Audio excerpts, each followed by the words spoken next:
What if you woke up in your partner's body tomorrow? Today, we're building your fluency with a meaningful story you'll forget you're even learning. And we'll learn 16 must-know words together. Hello, and welcome back to English Focus Daily.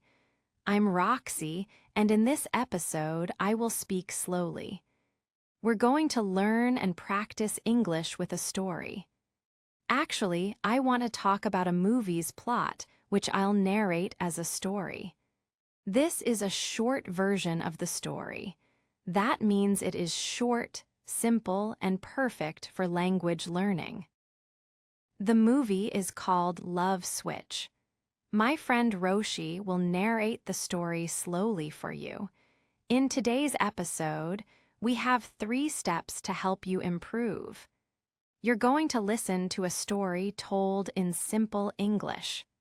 Then, I'll explain the meanings of essential words clearly. Finally, it's your turn to speak with our shadowing practice, the perfect way to improve your fluency. Now, Roshi will tell the story. Listen carefully. James and Michelle were a typical married couple with 2 children, Sadie and Thomas. Their lives were moving too quickly. Every morning in their house was terrible. One Monday morning, James woke up late. He was an IT specialist who worked many hours. "Michelle, why didn't you wake me up?" he shouted. Michelle was already in the kitchen, making school lunches, checking her planner, and trying to find Thomas's missing homework. "I have my own job, James. I have my Zumba class, my online university studies, and the kids' schedules. I am not your alarm clock," she replied, sounding very tired. James went to his office. His boss, who they called the monster because she was so unkind, wanted him to go to a conference in Denver. The problem was that the next day was their 13th wedding anniversary. James forgot about it until he saw a reminder. Michelle was very sad. She felt that James didn't care about the family anymore.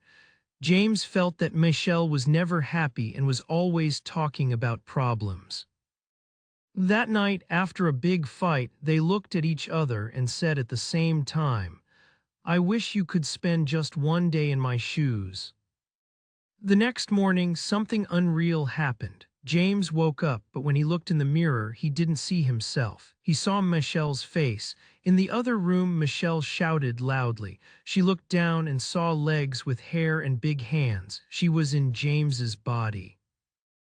"James, is that you in my body?" Michelle asked, her voice deep like a man.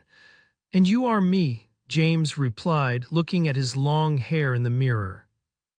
They were very afraid, but they had a problem. James, in Michelle's body, had to take the kids to school and teach a Zumba class. Michelle, in James's body, had to fly to Denver for the important business conference. They had no choice. They had to pretend to be each other. James thought Michelle's life was easy. "You just stay home and play with the kids," he said to himself. First, he tried to make breakfast. He didn't know where the cereal was. Then he tried to drive the kids to school, but he got lost and dropped Thomas off at the wrong school. "Mom, you're acting weird," Sadie said. The hardest part was the Zumba class. James was bad at dancing. He stood in front of 20 women and didn't know how to dance. He tried to move his body, but he looked like a robot. Finally, he told the class, "I'm not feeling well," and ran out. He realized that Michelle's simple life was actually a mountain of stress and multitasking. Meanwhile, Michelle was in Denver. She was in a room full of serious men in suits. She had to give a presentation. She knew nothing about it. When the monster boss shouted at her, Michelle didn't stay quiet like James usually did. She used her mom voice. She told the boss, "You need to be more respectful to your employees." Everyone was very surprised. During the meeting, Michelle realized how much pressure James felt every day.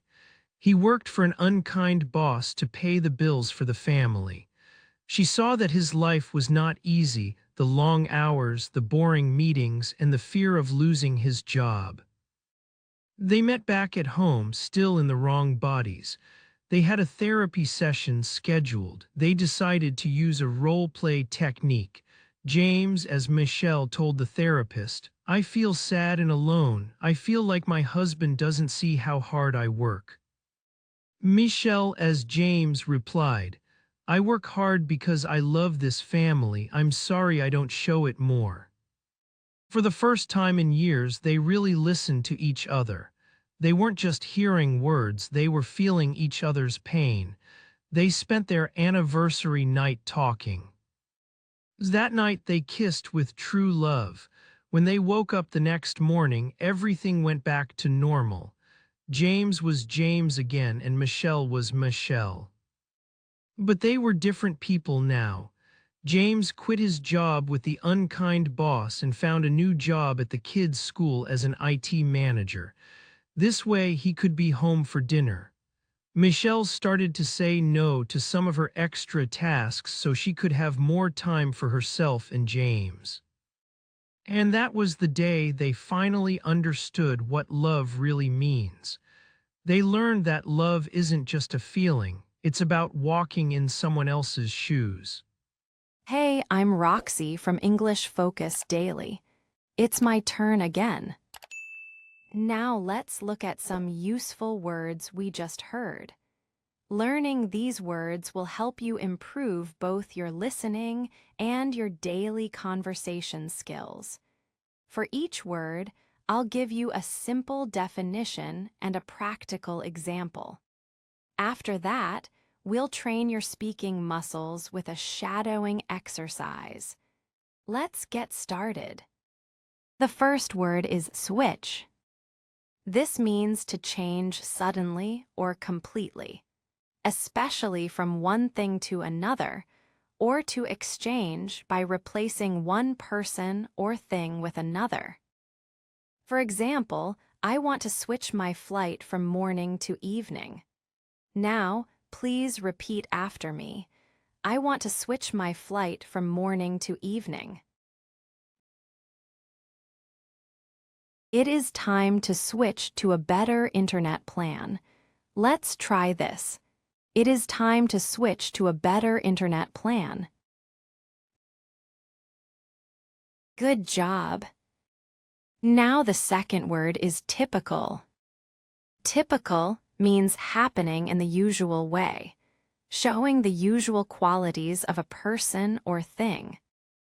Here is an example. A typical breakfast in my country includes bread and cheese. Now repeat after me. A typical breakfast in my country includes bread and cheese. Now another example. This is a typical mistake that many students make. Now repeat this one. This is a typical mistake that many students make. Perfect. The next word is specialist. It means a person who is an expert in a particular subject. Here is an example. My doctor sent me to see a skin specialist. Now repeat after me. My doctor sent me to see a skin specialist. Use it like this.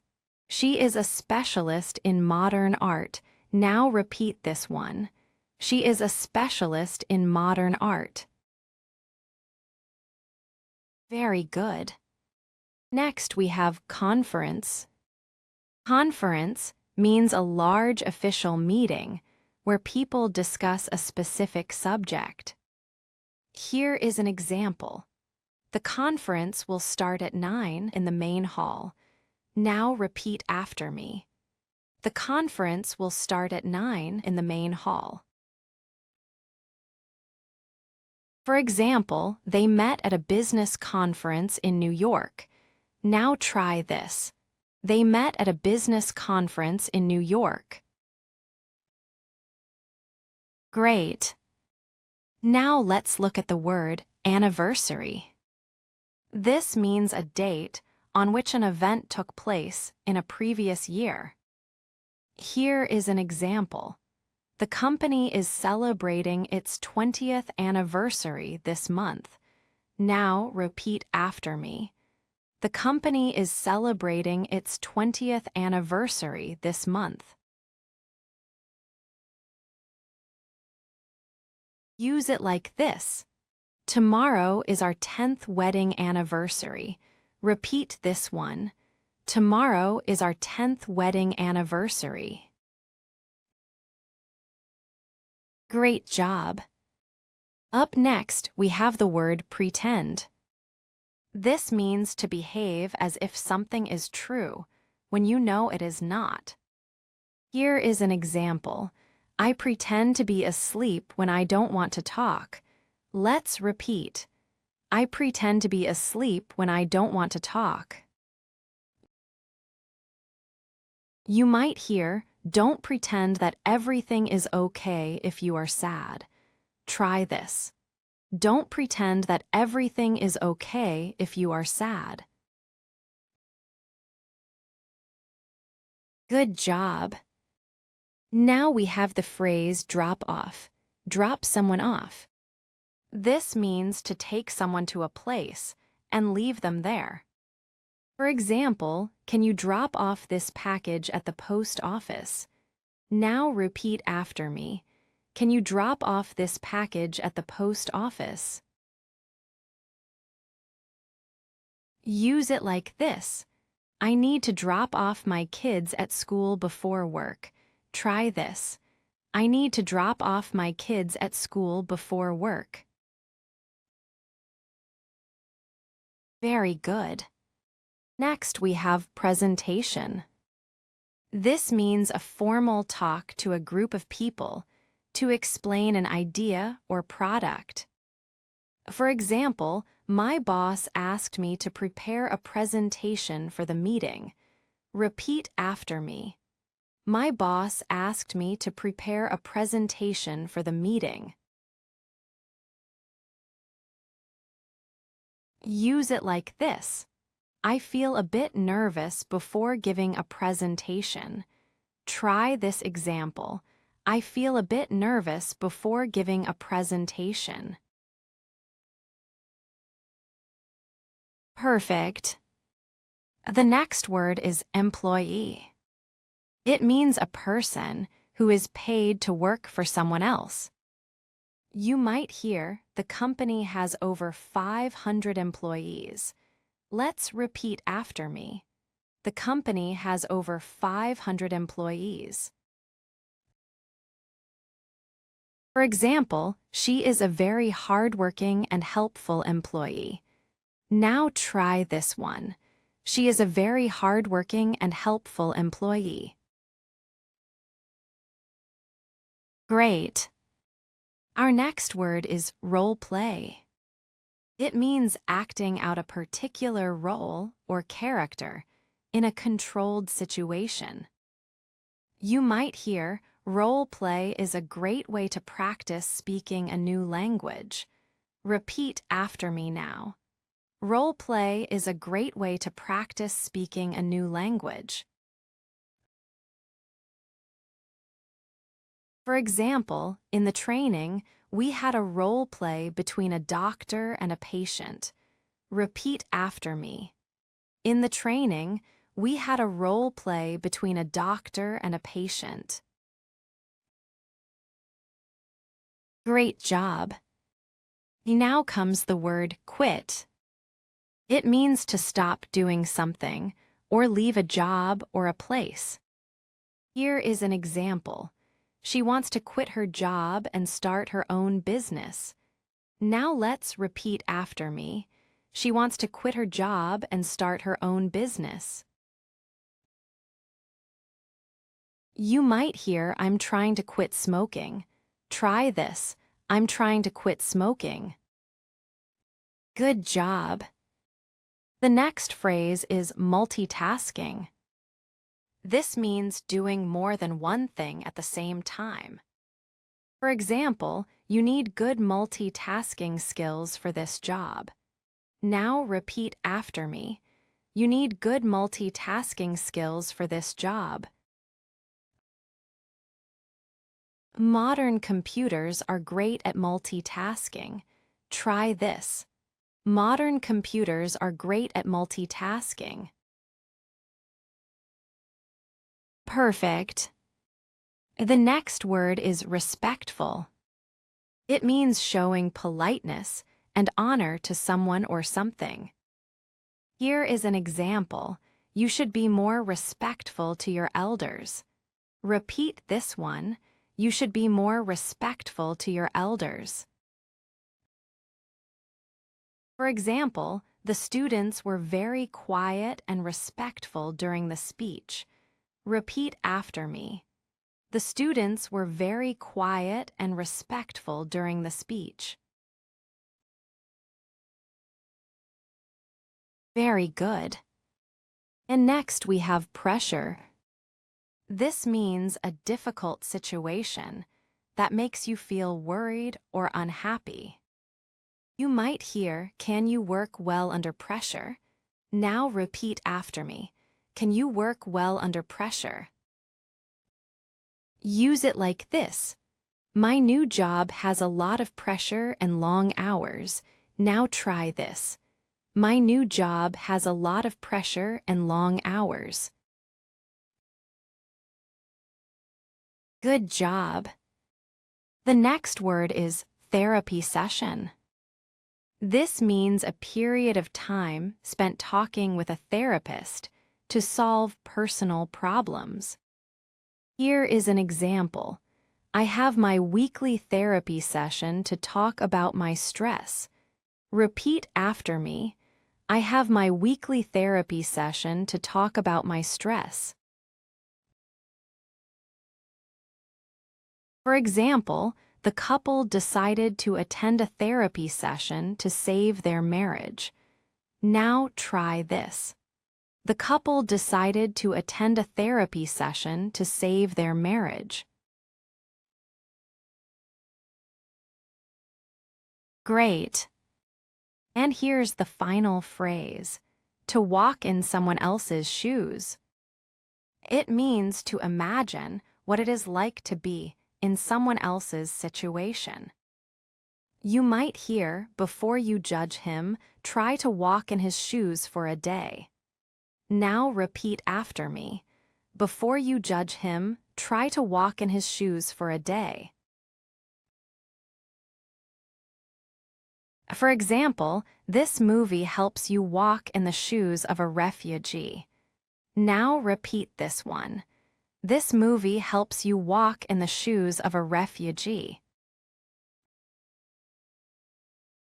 Perfect, great. Thanks for joining me in English Focus Daily. In every episode, I'm here to help you move one step closer to fluency. To join our journey and grow together, make sure to subscribe to English Focus Daily. Let's do this as a team. I'm Roxy, and I can't wait to see your comments below. Until next time, keep going, stay focused, and take one step at a time. Goodbye for now.